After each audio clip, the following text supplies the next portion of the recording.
Hi, so today in this video we are going to talk about gene mutations. So what is gene mutation? So before we start actual topic, let us first we discuss about what is the central dogma of life or central dogma of molecular biology. Actually the DNA or gene where the genetic information is present, that is in the form of bases or we call nucleotides, adenine, guanine, cytosine, thymine. These are the bases or nucleotides. These are present on DNA in the form of genetic information. Now this DNA is used to generate complementary mRNA. तो ये DNA पे mRNA बनता है through the process called transcription. ये जो process होती है DNA पे एमआरएनए बनने की, that process is called transcription. और फिर एमआरएनए जो बनता है उस पे then this mRNA is used to synthesise corresponding protein through a process called translation. तो ये जो सेंट्रल डोगमा ऑफ लाइफ है, जो डीएनए से एमआरएनए बनता है, एमआरएनए से प्रोटीन बनता है. Protein that is enzymes, mostly enzymes, and that enzyme carry out the biochemical reactions. There are lot of biochemical reactions going on in the cell, metabolic reaction, respiratory change, all that. So it requires enzymes, and that enzymes are proteins. These proteins are produced on mRNA, and mRNA बनता है DNA. So that's why DNA we call gene. Okay. So mutation क्या चीज है? Mutation means the change in the gene or DNA structure which may be transmitted to next subsequent generations. तो mutation में क्या होता है? तो डीएनए का जो नेचुरल नॉर्मल डीएनए स्ट्रक्चर है, जो बेस सीक्वेंस है, न्यूक्लियोटाइड सीक्वेंस है, वो चेंज होता है. और वो चेंज अगर नेक्स्ट जनरेशन में ट्रांसमिट होता है तो it gives mutations effect. So there is a change in a DNA nucleotides by deletion और इंसर्शन ऑफ और रीअरेंजमेंट ऑफ द न्यूक्लियोटाइड्स. इसमें से किसी भी तरह ये म्यूटेशन हो सकता है. डिलीशन हो सकता है न्यूक्लियोटाइड का, या न्यूक्लियोटाइड इंसर्ट हो सकते हैं, या रीअरेंजमेंट ऑफ न्यूक्लियोटाइड्स हो सकता है. So this is the basic things we have discuss. Now we start reading what is actually in this topic, gene mutation. These are the notes. Try to understand this notes because here we cannot explain all the things like in the classroom on blackboard. So first I think this first point, in the broad sense the term mutation refers to all heritable changes in the genome. genome मतलब gene, DNA sequence. heritable मतलब next generation में transmit होने वाले, heritable. A mutation is an abrupt, अचानक, abrupt, sudden change in the genetic material of an organism. Mutations may be intragenic or intergenic. Mutation may be intragenic or intergenic. Intragenic mutations क्या है? तो intragenic mutations को point mutations भी बोलते हैं. It includes alteration in the structure of the DNA molecule within a gene. तो ये जो एक जीन है, कंसिडर कीजिएगा एक जीन, एक typical specific segment of DNA that we call gene. उस जीन के अंदर अगर म्यूटेशन होता है, एक आध न्यूक्लियोटाइड डिलीट होता है और एक आध न्यूक्लियोटाइड एडिशनली ऐड होता है, तो that is the point mutation. और ये एक जीन के अंदर हो रहा है, that is why it is intragenic. In a point mutations there is a change in the normal base nucleotide sequence of the DNA molecule. This change results in a modification of structural characteristics of enzyme or इससे क्या होगा, ये DNA जो है एक particular segment, इसमें अगर change होता है न्यूक्लियोटाइड सीक्वेंस में, तो जैसे अभी मैंने बताया था normal central dogma of life, तो डीएनए पे तो एमआरएनए बनता है। अगर डीएनए फॉल्टी हो गया तो एमआरएनए फॉल्टी बनेगा, एमआरएनए फॉल्टी बनेगा तो प्रोटीन जो एंजाइम बनेगा वो फॉल्टी बनेगा। जो एंजाइम दैट पर्टिकुलर डेसिग्नेटेड काम जो है, वर्क जो है, मेटाबॉलिक वर्क, वो नहीं कर सकेगा।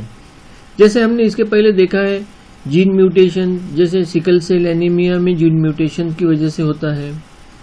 इस तरह से बहुत सारे म्यूटेशंस हो सकते हैं। सो this is the second point, intragenic mutation. Intragenic mutation में डीएनए के जीन के अंदर पॉइंट म्यूटेशन होना intragenic. Third point, intergenic mutations of which chromosomal changes in structure involves long region of DNA, that is many genes.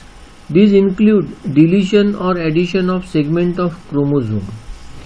Intergenic में क्या होता है, तो एक लॉन्ग सेगमेंट ऑफ डीएनए जो क्रोमोसोम में होता है, जिस लॉन्ग डीएनए सेगमेंट में मैनी जीन्स हो सकते हैं, 2, 4, 5 जीन्स हो सकते हैं, पूरा का पूरा वो सेगमेंट लॉस्ट हो जाना, डिलीट हो जाना, कट जाना, या फिर उसका रीअरेंजमेंट हो जाना, that is called intergenic mutations, जो एक लॉन्ग डीएनए के अंदर हो रहा है, मैनी जीन्स रिस्पॉन्सिबल है उसमें, that is called intergenic mutation. Gene mutations can arise spontaneously, called spontaneous mutation. Spontaneous means स्वाभाविक, naturally occurring, which occur because of natural instinct, natural impulses. जो spontaneously होता है that is spontaneous. तो gene mutation spontaneously भी होते रहते हैं nature में, हर स्पेसीज में होते रहते हैं। कुछ बैड म्यूटेशन होते हैं, कुछ यूजफुल म्यूटेशन होते हैं, सभी के सभी बैड म्यूटेशंस नहीं होते हैं, कुछ यूजफुल म्यूटेशंस भी होते हैं, जिसकी वजह से that species, that individual will be more better fit for survival और it becomes towards the evolution of that species. तो ये म्यूटेशन स्पॉन्टेनियसली होते रहते हैं। The spontaneous mutation which are naturally occurring mutations, induced mutations are produced when an organism is exposed to a mutagenic agent. Induced mutation मतलब that is not natural, it is induced by something, some chemical or physical thing. तो ये mutagenic agents होते हैं। म्यूटेजेनिक agents मतलब कैसे, chemicals हो सकते हैं कुछ, या फिजिकल एजेंट्स हो सकते हैं, जैसे x ray, gamma ray, ultraviolet rays, ये म्यूटेजेनिक एजेंट्स हैं, इनकी वजह से म्यूटेशंस होता है।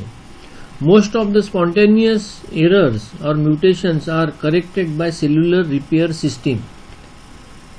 इसका मतलब ये हुआ कि हमारे सेल के अंदर एक रिपेयर सिस्टम भी है, जो हमारे सेल के अंदर अगर कोई गलती से स्पॉन्टेनियस म्यूटेशंस होते हैं तो उसे रिपेयर करते हैं। मतलब कोई गलत न्यूक्लियोटाइड आ गया at a time of replication, जब दोनों डीएनए स्ट्रैंड सेपरेट होते हैं और उस पर नया स्ट्रैंड बनता है, उसमें अगर गलती से अगर गलत पेयरिंग हो गया तो वो रिपेयर किया जाता है, क्योंकि हमारे बॉडी के अंदर ये रिपेयर सिस्टम होती है। Next point is spontaneous mutations involves a change from one base pair to another base pair due to mismatched base pair during DNA replication। जैसे अभी मैंने बताया डीएनए रेप्लिकेशन जब होता है तब दोनों स्ट्रैंड सेपरेट होते हैं। डीएनए डबल हेलिक्स होता है ना, डीएनए डबल हेलिक्स में 2 स्ट्रैंड होते हैं, दोनों स्ट्रैंड सेपरेट होते हैं। और DNA Watson and Crick base pairing आपको पता है, A pairs with T, adenine pairs with thymine, vice versa, thymine pairs with adenine also, cytosine pairs with guanine, C pairs with G और G pairs with C. ये natural normal Watson and Crick base pairing इसे बोलते हैं। अब ये जो natural base pairing है A pairs with T, अगर रेप्लिकेशन के टाइम पे A के साथ अगर C आ जाता है तो हमारा जो नॉर्मल रिपेयर सिस्टम है वो उसे करेक्ट कर लेता है। बट इसमें एक केमिकल थिंग है, उसमें टॉटोमेरिक फॉर्म जिसको बोलते हैं केमिस्ट्री में, टॉटोमेरिक फॉर्म। तो ये कीटो फॉर्म में अगर है, कीटो KETO कीटो फॉर्म में जो है वो normal Watson and Crick base pairing वाले फॉर्म है, थायमिन, एडेनिन, गुआनिन, साइटोसिन वाले। बट अगर इसमें गलती से कोई इनॉल फॉर्म आ गया, इनॉल ENOL इनॉल फॉर्म आ गया, तो ये नेचुरल बेस पेयरिंग नहीं रह सकती है। मतलब इसमें क्या हो सकता है कि A can pair with C can pair with T, normally A pairs with T और T pairs with A, but इनॉल form अगर उसमें आ गया तो A पेयर्स विथ C और C pairs with T, like that. तो इसकी वजह से ये म्यूटेशन हो सकता है। Spontaneous mutation involves A change from one base pair to another base pair due to mismatched base pair during DNA replication. Chemically, each base exists in two tautomeric forms. In DNA, the keto form of each base is usually found and is responsible for normal Watson and Crick base pairing, that is T with A and C with G. However, non-Watson-Crick base pairing can result if a base is in rare tautomeric state called enol form. Okay, so next point, gene mutations are of three main types. जो point mutation की हम बात कर रहे हैं, जो point mutation, gene mutation, gene के अंदर म्यूटेशन जो होना है इंट्राजेनिक, उसकी हम अब डिस्कशन करेंगे। उसके तीन मेन टाइप्स हैं। First, base pair substitutions, second inversions, third frame shift mutations.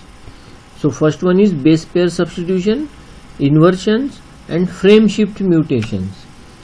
So let us see. First, base pair substitutions. अब base pair substitutions में क्या होता है? These are the most common mutations. Incorporation of wrong bases during the replication. Base pair substitutions are two main types, transitions and transversions. तो base pair substitutions के दो type हैं, transitions and transversion. Transitions में क्या होता है?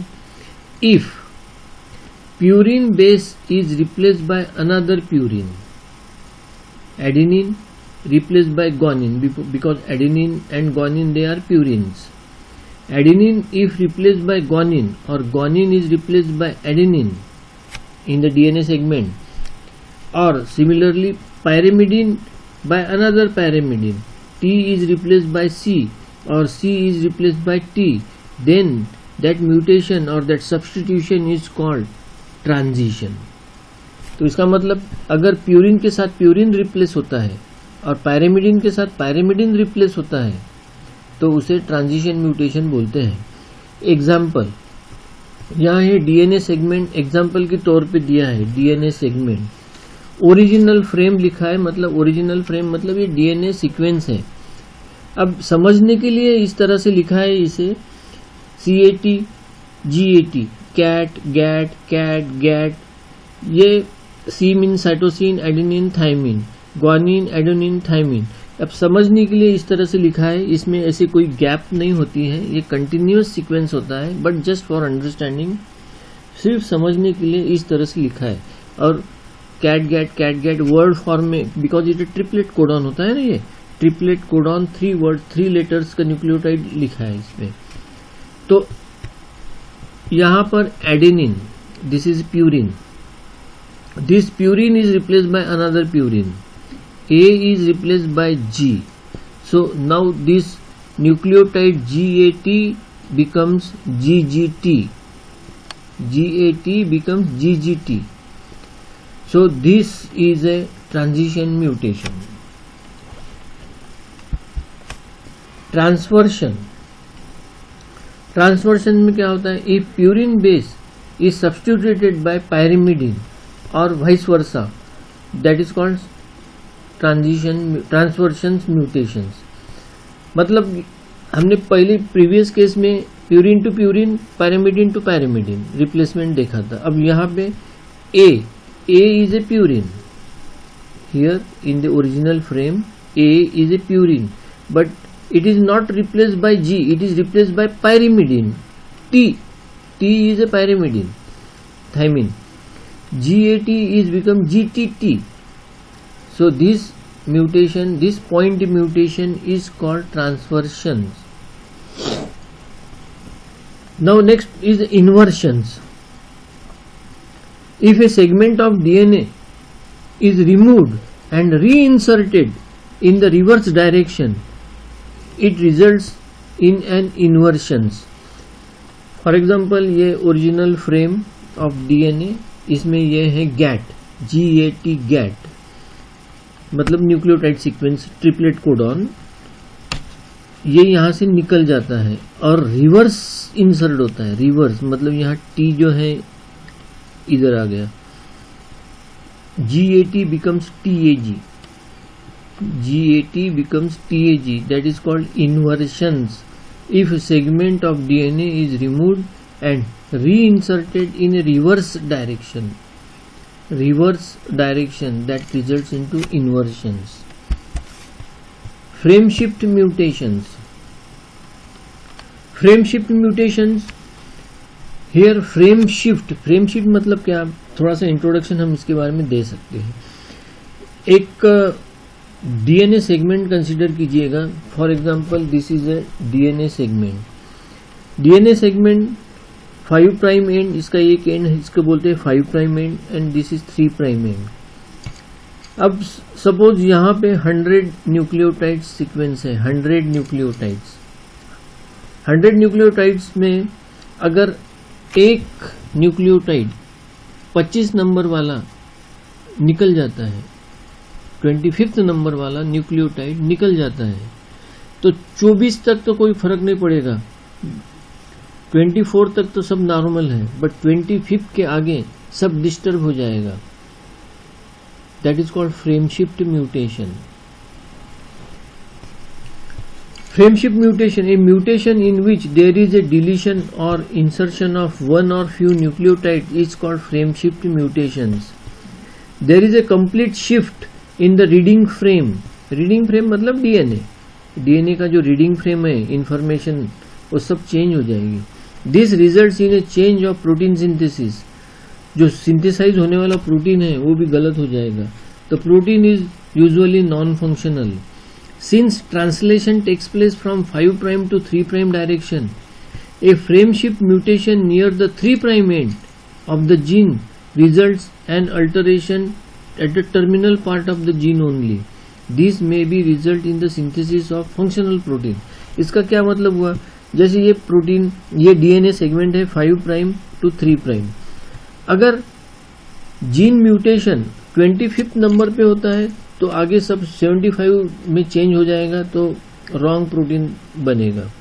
But अगर 3 prime and इधर आखिरी में 95th नंबर में अगर कोई म्यूटेशन हो जाता है, फ्रेम शिफ्ट म्यूटेशन, तो 94 तक नॉर्मल रहेंगे और आगे वाले चेंज हो जाएंगे।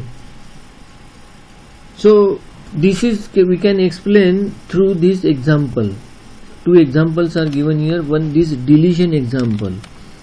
Removal of one or more bases from the nucleotide sequence is called deletion mutation. जैसे ये ओरिजिनल फ्रेम ऑफ डीएनए है, CAT, GAT, CAT, GAT, CAT, GAT, CAT, GAT, like that. यहाँ पर this A is deleted. It is removed और ये यहाँ से lost हो गया, तो इधर CAT तो नॉर्मल है, GAT नॉर्मल है, CAT नॉर्मल है, but because of the deletion of this A, now pairing becomes GTC, ATG, ATC, ATG, like that. तो इधर सब चेंज हो रहा है. This is called deletion frame shift mutation. Deletion frame shift mutation. Likewise, insertion. Insertion or addition of one or more bases in a original nucleotide sequence is called insertion mutation. Okay, this is the original frame of DNA, CAT, GAT, CAT, GAT. यहाँ पर ये A insert हो गया. A insert होने से ये सब आगे डिस्टर्ब हो गया. It becomes AGA, TCA, TGA, TCA, TGA, like that. This is the insertion mutation. This mutation can be explained by the following analogy. Suppose the genetic message is present in the following sentence. अब ये एक sentence है, अंग्रेजी का एक English sentence है. The man who has one eye can see you. हर शब्द में 3 लेटर है. The man who has one eye can see you. Now this sentence has some meaning. But अगर इसमें से ये W हम निकाल लेते हैं, W निकालते हैं, तो क्या बचेगा? The man, यहाँ तक तो नॉर्मल है. The man we can understand. But इधर वर्ड्स की कॉम्बिनेशन हम 3 लेटर का करेंगे. HOH, ASO, NEE, like that this. So hereafter there is no meaning to the sentence. So this is a frame shift mutation. अगर हम A add करते हैं, the man तक तो नॉर्मल है, बट अगेन A ऐड करने से इसका कॉम्बिनेशन सब चेंज हो गया, आगे के सब लेटर वर्ड्स गलत हो गए. So here also there is no meaning in the further words. So this is a frame shift mutation. So student, we have finished only half portion of the gene mutation. Remaining part we will discuss into the next part 2 of gene mutation. So till we stop here. Thank you very much.